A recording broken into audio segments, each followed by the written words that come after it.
Thank you for joining me for another session on the value of veterans. My intention for these sessions is to share with you my perspectives on the strengths, skills, experiences, and attributes that veterans and service members bring with them from their time in the service. Today, I'd like to talk to you about saluting. And this is, I'm sure, a topic that many of you are familiar with.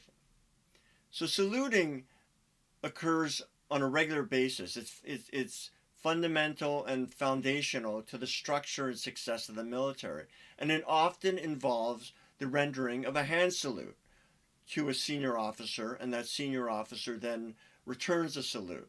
And it occurs regularly. It's part of the day-to-day activities that occur. And it occurs when you're walking outside, when you're in the motor pool, when you're moving from building to building. You will often be involved in this exchange of salutes, which is a sign of respect. What I mean is you're acknowledging the presence of others. And this is foundational to the success of the military. It is foundational to any organization which is people-centric, that you acknowledge the presence of others. And this is one reason in particular that I took it so seriously when I was in the military, and still it affects me today. On a day-to-day basis, I greet people, perfect strangers, in public places out of acknowledgement and respect of their presence. And, when I worked in a plant environment, I would wave to people across the plant. I would wave to vehicles that are driving by, even though I not necessarily recognize the person was driving the vehicle or in the vehicle. I would still wave to them, in a sense, salute them and recognize their presence.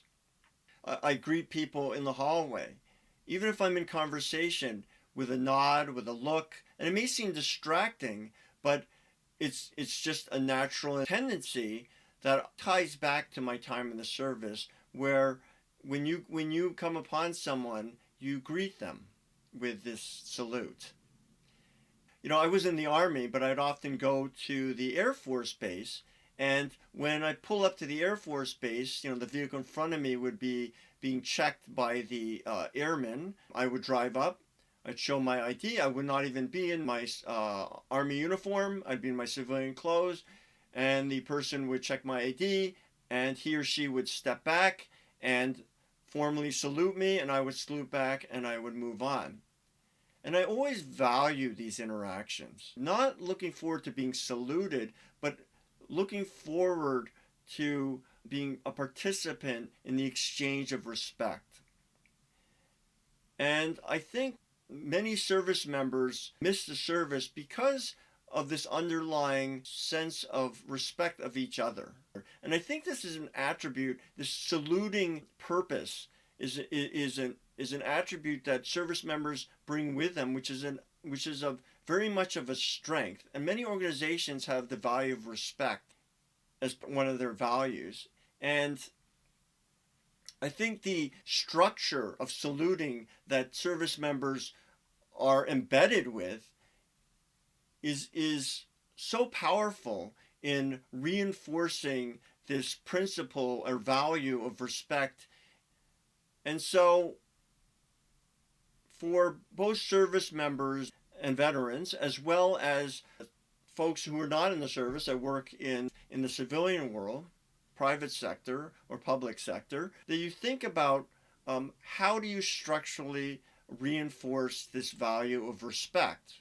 And how do you do that as a leader, not even in a formal way, but that's what you do to set the example, and as I used the term before, put it in the water, that you do to acknowledge people's presence. It could be saying hello to people in the hallway. It could be asking everyone their viewpoint in a meeting. It could be waving to people. It could be sending an email when something happens to someone, or giving them a call, or sending a card. It's acknowledging someone's presence. In the military, one of the structures, again, happens to be saluting, but it's a very powerful structure, and it it's part of the day to day, and it reinforces the principle and value of respect. So thank you for taking time to listen to this session on saluting. I think it is fundamental and much needed in our world to show respect and to reinforce respect in our day-to-day lives and in our organizations, and to put intentionally structures that reinforce that message, as there's much to do.